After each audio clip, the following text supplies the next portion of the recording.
இன்னைக்கு கடவுள் நம்மளுக்கு கொடுத்துருக்க வசனம் 2 தீமோத்தேயு 1:7.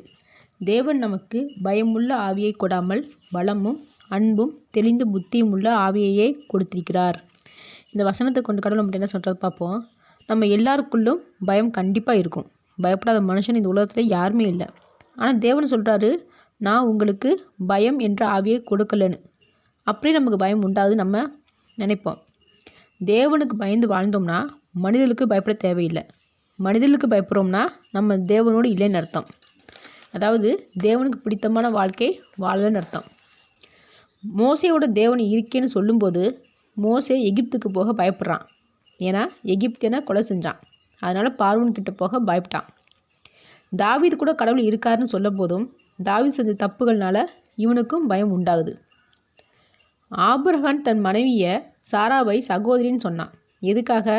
சாரா அழகான பெண், அதனால் ஆபிரகாமை கொன்று போட்டு அவளை எடுத்துகிட்டு போயிடுவாங்கன்னு பயம் அவனுக்குள்ளே இருந்துச்சு. இங்கே ஆபிரகாமுக்கு தெளிவான புத்தி இல்லை. இதே தப்பை தான் ஈசாக்கு செஞ்சான். மனைவியாகிய ரெபேக்கால சகோதரின்னு சொன்னான். யாக்கோப்பு தன்னுடைய அண்ணனுக்கு கிடைக்க வேண்டிய ஆசீர்வாதத்தை ஏமாற்றி பெற்றுக்கொண்டதுனால பயந்தான். இங்கே அன்பு இல்லை, போட்டி பொறாமை தான் இருக்குது. எலியா ஒரு இடத்துல பயந்தான். எசபேல் ராணி மிரட்டிய போது பயம் உண்டாச்சு. ஆனால் எலியா எந்த தப்பும் செய்யலை. ஆனால் எலியா மட்டும்தான் விசுவாசி, அவன் மட்டும்தான் தேவனுக்காக இருக்கிறான்னு நினச்சான். அப்போ கடவுள் இல்லை, இன்னும் பல பேர் விசுவாசிகளாக இருக்காங்கன்னு புரிய வச்சார். அப்போ எலியாவுக்கும் தெளிந்த புத்தி கொஞ்சம் இல்லைன்னு சொல்ல முடியுது. எலிசா எதுக்குமே பயப்படலை. ஏன்னா அவன் எந்த தவறுமே பண்ணலை. எலிசாவை நோக்கி பகைவர்களோட படை வந்த போதிலும் அவன் கூட இருந்த வேலைக்காரன் அதை பார்த்து பயந்தான். ஆனால் எலிசா கொஞ்சம் கூட பயப்படலை. தேவனை நம்பி தைரியமாக தெளிவாக இருந்தான். சில பேர் சொல்லுவாங்க, எனக்கு இருளை பார்த்தா பயம், பேயை நினச்சா பயம்னு.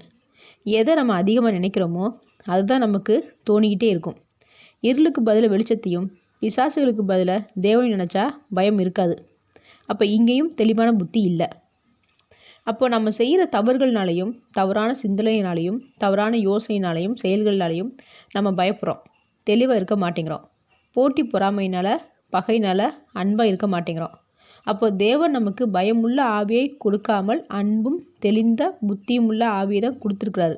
ஆனால் அப்படி இருந்தும் அதை நாம் உணராமல் பெற்றுக்கொள்ளாமல் இருக்கோம்னா அது தேவனுடைய தவறு இல்லை, நம்மளுடைய தவறு. ஆமேன்.